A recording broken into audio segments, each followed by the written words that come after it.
So we'll continue with. Okay, I would like to use also computer later, if it's possible. Okay.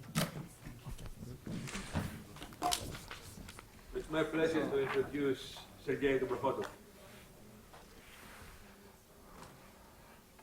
Okay, so first of all, I would like to thank again the organizers of these meetings. I'm not the first time in Cambridge, but I like it very much, and thank you very much. And they're very good company here, I think. So I would like to speak about a very, very classical problem. It's related to the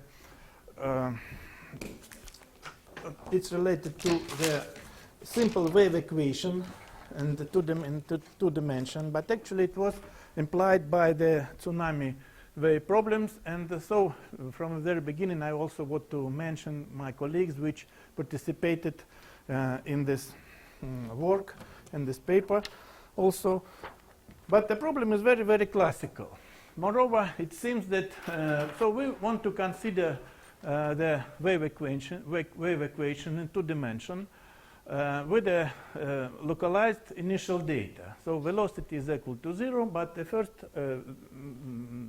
this is the free elevation on the water surface. I will show you a little later the picture with it. So we have the small parameter here and small velocity which doesn't equal to 0. So if you consider the exact solution of this problem, you can see that we have some mathematical difficulties, which of course doesn't play a role in the case when you have the constant velocity, but they appear immediately when you consider the case when your velocity is not constant. So you have at least you have two difficulties here. One of them is that you have the metamorphosis of the solution. So the first one is that you have the localized function here. We decay very fastly when you leave the 0 point. And so we have such type of the hill in the 0 moment of time. And then after some time, your hill will disappear. And instead of that, you obtain the solution which will localize in the neighborhood of the front. And so you have the metamorphosis of the solution. And another difficulty is also very well known in a hyperbolic system. It is so-called intersection of characteristics. We have two types of characteristics here, and then intersect, and the near the solutions which have in tsunami wave the alone waves, and so they intersect in the region that they are very important to understand this situation. So this is the mathematical difficulties, and we can consider several types of initial data. For example, one of them it is a Gaussian function, and this is the level crossing of this picture with a different, it's not asymmetric initial displacement or perturbation. Or in more complicated case, we can consider also the Gaussian, something like the Gaussian multiplied by the sign. Then we have the initial data like the consisting of the tops, two tops, and then two wells outside. And the fact that the solution will be very, very different. Then this problem is very, very classical one. And this is our goal to construct some asymptotic solution, which is the generalization of the Kirchhoff formula. You see, this problem came from Tsunami also, but of course it can appear in many other fields when you use the wave equation. But if you consider this tsunami wave problem, it's something like this. So you have the uneven bottom, then on some point you have the so-called, this is piston model. So very, very quickly the part of the bottom jump, and then it implies the jump of the water, and then it appears this such a problem which we have. Then there is there exist several parameters in these problems, and so I will present you them here. So one is the characteristic size of this underwater displacement. Then L is the size of the basin. So this L is the distance from the observation point to the source. Then we have also the characteristic depth and then we have the characteristic amplitude. that really in real tsunami wave problem, for many of them, I cannot say that always. For example, in Mediterranean we have some other pictures, but in the Pacific and we have this type of sources. Then the amplitude is 1 of the meter, but maybe less. So it is linear model. Then the second parameter is then this h is much greater than at 0. It's linear model. Then the size of the this displacement is much greater than sorry, it's much greater than the characteristic depth. So this means that dispersion is small, and this we have here some actual, some real data for this source, underwater source. So, for example, if we have the size of the source 40 kilometers and the height is about, the depth is about 4 kilometers, then the dispersion began to play a role. I mean, it's not enough to consider only the wave equation, but we need to add some of the other derivatives or even consider the pseudo-differential equations. So then we have the action, this small dispersion begin to play a role, then the distance is about 4,000 kilometers.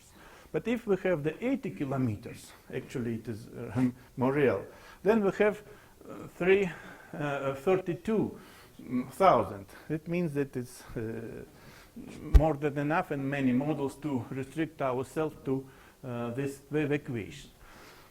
And so our result is that to construct asymptotic formulas for this free elevation when this parameter mu is small. And is small. So, but I would like to say you that this problem again to repeat it. This problem very, very classical. And you can say you're crazy that you present this paper. But so when we considered this problem many, many years ago, I told you that there are some difficulties, very real difficulties then.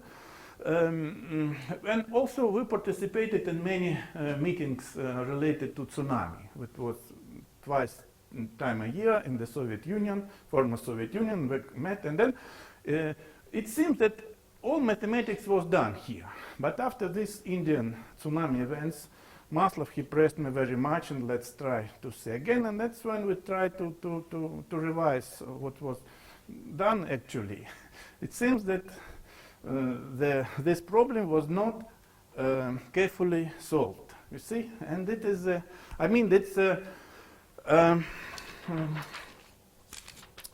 not only mathematically, you see, but because mathematically we prove some corresponding theorems, but I mean, that's from the pragmatic point of view. So the formulas which exist, strict mathematical formulas, was not applicable. And but before this, my explanation what was actually done, I only want to say that, of course, we were not alone who studied this problem. There are not only of course, there are not only the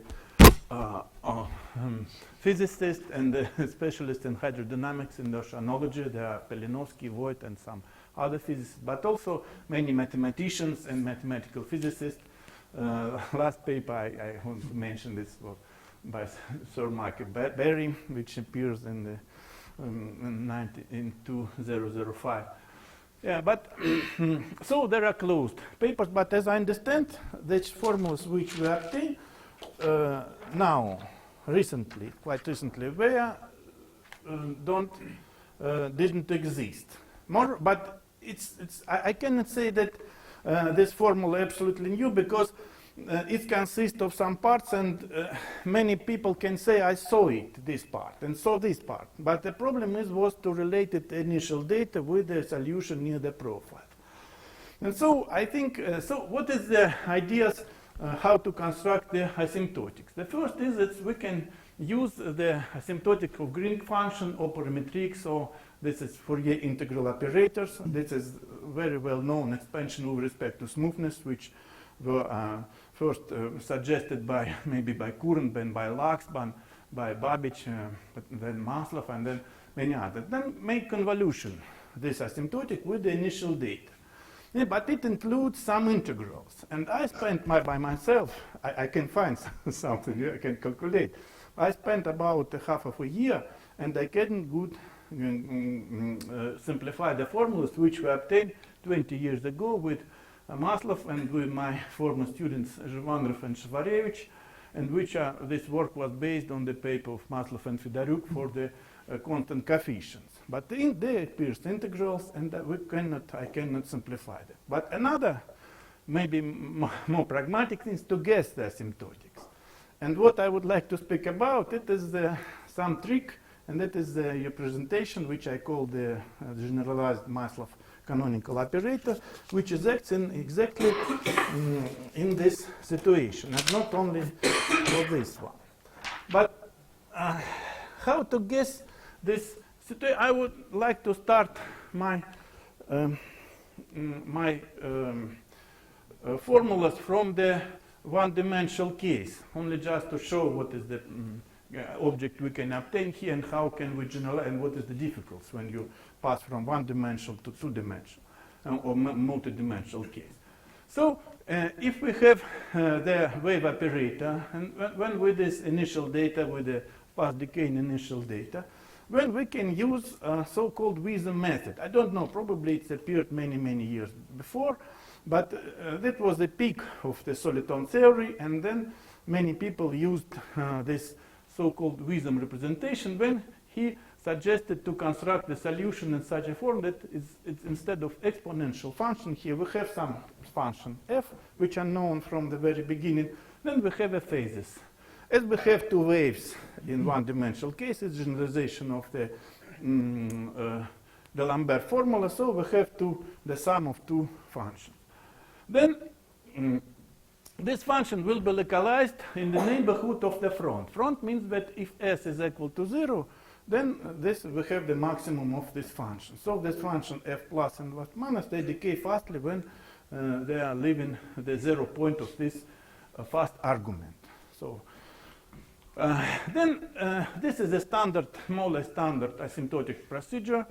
And so we use this small parameter here. L actually in the final formulas, mu is like the L, small L. I have forgot to tell you that small L is the distance of the size of the source, and the mu is the size of the mu is the ratio between L and so yeah. But we can mathematically, for strict mathematics, we need to do all the calculations taking in account this small parameter, and then formally to come back to the dimensional variables, it's necessary to change mu by L. Okay, but L is not good in transparencies because it looks like unity sometimes. So, okay, then we can substitute this function into the wave equation, one-dimensional wave equation, and equate the coefficient between different degrees of mu. Then we obtain these equations for f and some of this unknown function s plus and I minus. And then if we equate the coefficient before the mu minus 2, then we obtain the ecanal, very well ecanal equation. Then, of course, everybody knows that to integrate this equation, we can reduce it to integration of the Hamiltonian system, which has such a form here, very simple. It has integral, it is integrable, and so we can construct a solution. Then after that, we can consider the terms before the mu minus 1, and then we obtain immediately the transport equation, and it's possible to solve it also. And so we see that the solution f plus is the product of the initial perturbation v, which we have in initial data. This is initial perturbation multiplied by amplitude. Amplitude is a solution of the transport equation. When we can integrate but then we can construct a correction. And it seems that it's a very well-known procedure, but if you try to realize it, you will see that it is not so easy to realize this procedure, because there is such a phenomenon. You see, then you can want to construct the correction. Then the correction on these fast variables will have something like this. For if you start from this function, you obtain something like the step, the tangent. Then you, on the second correction, give you this function. This is grow up like on this fast variable, like to tau. And so if we substitute here this function v2, the second correction, and multiply it by mu2, we see that the second correction has the same order as the first one. And it will be continue in each term. So what is the physical reason? The physical reason is that actually your solution consists not only from the fast decaying function, but also there is some the long wave component. And this component can be in resonance with the variable coefficient. And so, of course, you cannot use the geometrical optic ideas to construct this correction. And so, but fortunately, it is small. It is small. It's possible to prove that it is small, and but now it's necessary to use the Petrovsky estimate in such a phenomenon that you can construct the leading term, you can construct the asymptotic, but you cannot construct asymptotic expansion. It doesn't exist in this sense. See? But everything is very good. Yeah, but the effect that unfortunately you cannot generalize this solution for the two-dimensional case. And the reason is because we have this metamorphosis of the profile. So we need to use some other ideas, and this is the one of idea which we used 3 in this work. It's very, very simple and very maybe natural, and maybe it's known, I don't know, but so we can pass from the fast decaying function to fast oscillation function. It's very, very simple thing. So if we take the Fourier transform of this initial function v of this asymptotic solution with respect to the fast variables, not to x, but to all variables, when we see that we have here the fast oscillation solution multiplied by the Fourier transform of this function v and integrated by rho. But rho now is not conjugated variable with respect to x variable. It's not the Fourier variables. It is only the parameter here, and it's computed with our original equation. Its idea, of course, was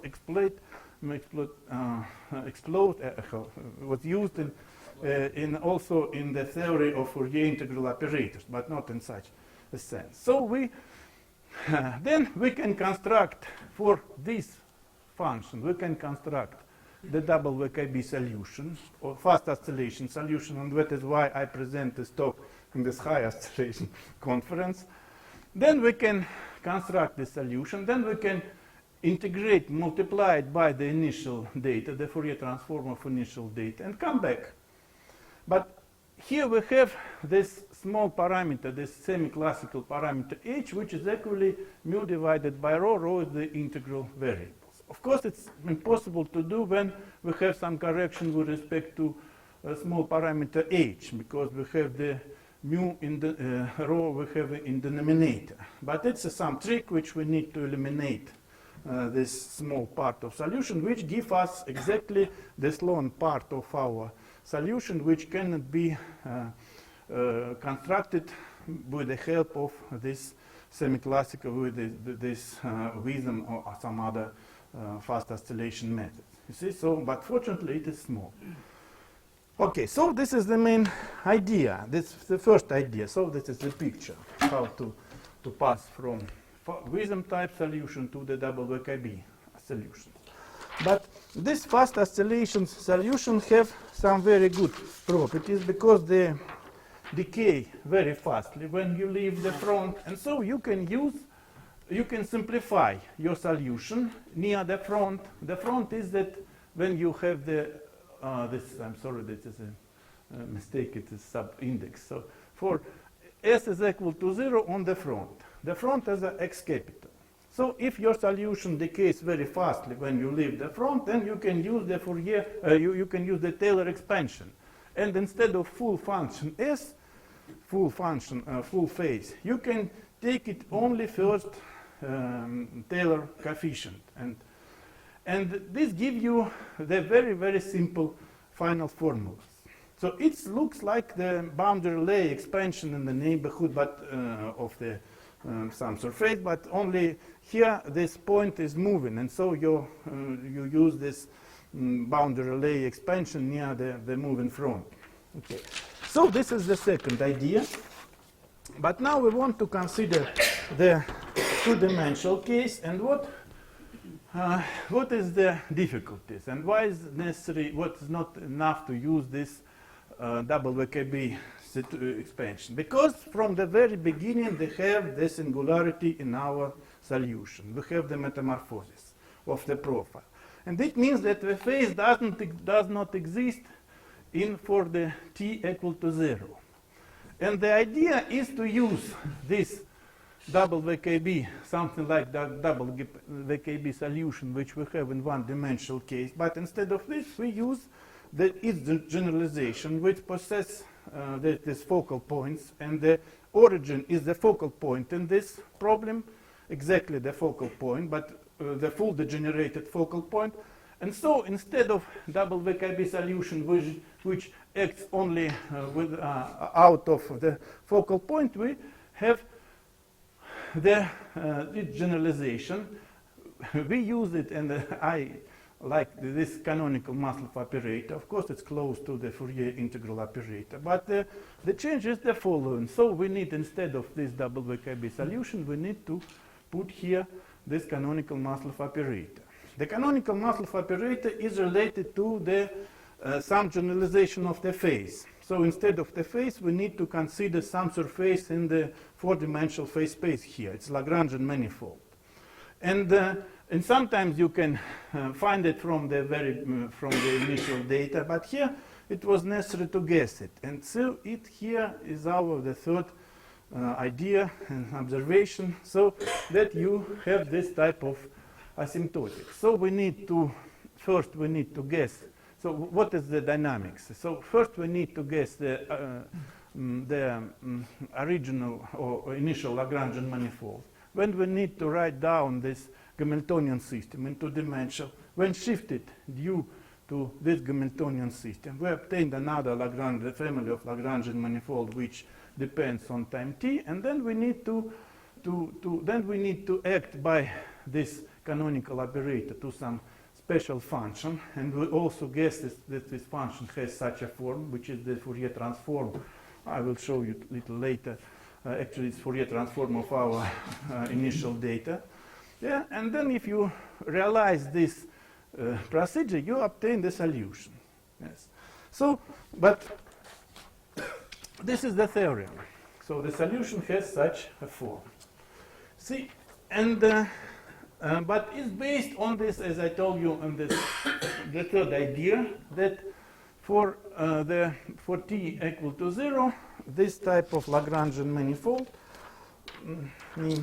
here this is this Lagrangian manifold, it's very simple.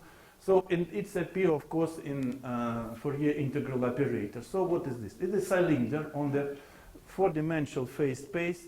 So n is unit vector, is momentum, and then x is equal to 0 if alpha is equal to 0. It's something like the analog which I drew it. And this is, but if you project, it has this is a line. This is a preimage of the fronts. But if you project it on the time t to the configuration space, you obtain the point. So we have the full degenerated focal points. But on the phase space, it's a cylinder. And then we move it, and taking in account these ideas that it's not necessary to construct all phase, but the boundary layer expansion. We need to construct only some part of it. We don't need the full cylinder here. You see this alpha is the coordinate on the cylinder. We need only some angles, some small part. Moreover, for when we prove this theorem and we realize it, then we need only the front, even in the focal points. Okay, unfortunately there are no many people who know this canonical operator, but if you know, that is only some technical some details. It's not very easy, you see, it takes some time to. But this Lagrangian manifold plays very, very important role. It has very, very beautiful properties. It's not I can speak about it much more, but I have no time, and it's see, it's appear not in this problem. It says, for example, the trajectory if you look at the front on this manifold, the trajectory are normal to this. It's not a general case, but for this situation, it is so. And finally, we obtain the the Hamiltonian system which we now have. And then finally, the result will relate only with the fronts. I mean, we need to construct only the solutions, one-dimensional family of solutions, which started from the 0 point. This is the position of the front, and this is the unity momentums. So then you construct the trajectories, one-dimensional trajectories, a family of which depends on the angle. Angle is this we have here, yeah. And then the trajectory is with the angle are fixed in this formula, but the front is when the time is fixed. And you see there is a different type of fronts which we obtain if we have the classical picture which we took, not a picture, but a model took from the book of Stoker, when you have the glass of the watch and put into the water, and then there's some perturbation near the boundary of this glass. So this is the, but you see then sometimes fronts are smooth, but sometimes they have the bad points, and these bad points no more but the focal points here. And so we have the intersection of the front lines, for example, here, and this is, we need to work with this canonical operator also. Okay, then now I would like to present you the result and the theorem which we have, which we proved. So in the neighborhood of so we have the front, and so outside of the neighborhood the solution is small if we are far from the source. So this is the sum realization. Okay, then we have such a formula. Here we have the so-called green law in this situation. So this is amplitude, and this is the phase here. The phase is a linear function due to this boundary relay expansion, and so this is the y distance from the observation point to the point on the front with the normal. So now we have the amplitude, which is decomposed in two parts or factorized. So the first part is very well-known green law, and for me it was maybe some present, but it's possible to do. It's not true for each type of fronts here, but for this it's possible. And then we have so-called the divergence. The divergence means that if we have the small density of loss, then the amplitude is not big. It can be, if you know the height on the origin, then you know and the height on the observation point, then you have the amplitude. And here we need to put this function f, which depends on origin, and I show you this formula before, but I only want now to, it is the Fourier transform with respect to the fast variable, but we only need to pass on the Fourier transform variables to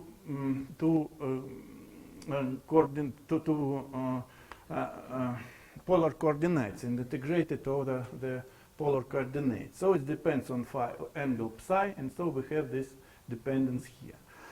But you see, this formula gives us the different dependence on the angle which bring of the trajectory which brings the profile from the origin to these places. Yeah? And this depends on the angle. And I want to show you this example which we see before. This is the Gaussian function gives such type of profiles. Gaussian, you see, and for different angles we have the different profiles. The form is the same, but the profile is different. And it is not the local characteristic. We need first to integrate the function over all the domain, and then we need to restrict it to some direction. And so it is not the local characteristic of this source. It's a global characteristic.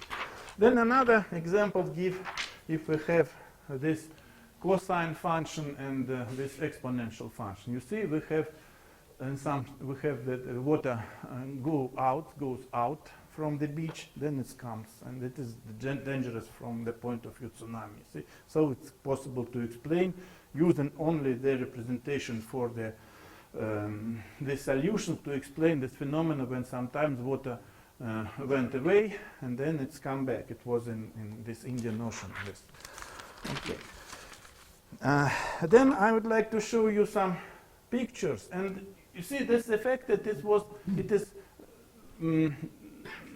takes only several minutes to realize all this algorithm using the PC computer, and it is a different life from the point of view of asymptotic methods. And I think that we need to revise many asymptotics formulas because we now combine the asymptotics formulas and this numerical calculations. I remember the story when one of my PhD students, he asked me, do you want to see the results? I say, yes, I want. So let's go to the corridor. And so the corridor, and it's 50 meters of results. So this is what. But now I'm not very familiar with computer, but even I can do something. But this is another example when we have the underwater reach here. The source is here, and this is the phase, the picture, the fronts and the amplitudes. Here. See, in underwater reach, they organize this as waveguide. And this waveguide gives us the focal points here.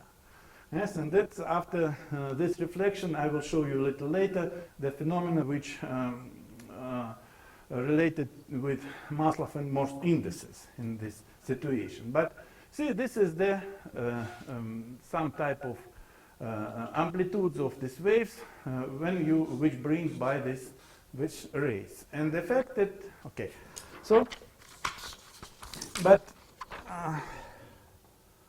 so maybe I come back. This is the source function. You see, I try to make my transparency. So how to construct the source function? We need to take the Fourier transform, then we need to integrate it over the radial variable on the these polar coordinates in this Fourier space, and it depends on the angle and on this parameter z. And instead of z, it is the fast phase in our cook. So this is more or less explicit formulas. Then we can, for example, if we take the Gaussian function and the cosine function, we can integrate it in special functions and obtain the more or less good representation. And we use them in this when I show you our pictures.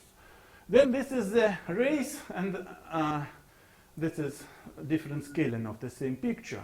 So here we have this waveguide, and here we have the different profiles. And what I would like to pay your attention to this picture. Why it is so? You see, we have the rays which, due to the variable depth, can come to the very closed points. Yeah? But the rays which start here and come to this point bring almost nothing. But the rays which start in the normal direction or in some angles, they can bring some other profile, and it's dangerous. It means that the profile is not a local characteristic. It is not a global characteristic. For the same tsunami, it can be dangerous in one point, it can be undangerous in other points. It's necessary to take in account when we use the alarm systems and so on. Okay. But then, if we now met the focal point, what will it be? But if we are out of the focal point, then we need to change our individual amplitude by the sum of amplitudes when we will have the intersection of the fronts. And here there is appear this topological characteristic of trajectory. This is a Maslov index, or in this case it is no more but a Morse index. It is very simple to calculate it and make the algorithm how to do it. It is the numbers of the focal points along the trajectory. And so it is controlled very, very simple, because the Jacobian some function change its sign. And then it gives you this new factor here, and this factor gives you the change of the profiles. For this is the 4 type of profile which we can have for the same source, but after meeting of the focal point. If we meet no focal point, this the profile has such a form. If we met one focal point, then we have this type of profile. If we met 2 times, then this type of profile, and 4 times, this is the same. So, but this and this are very different. You see, this is inverse, and so it may be much more difficult for Tsunami. And okay, now, okay, and at least I want to show you then what will it be if we have the focal point on the fronts.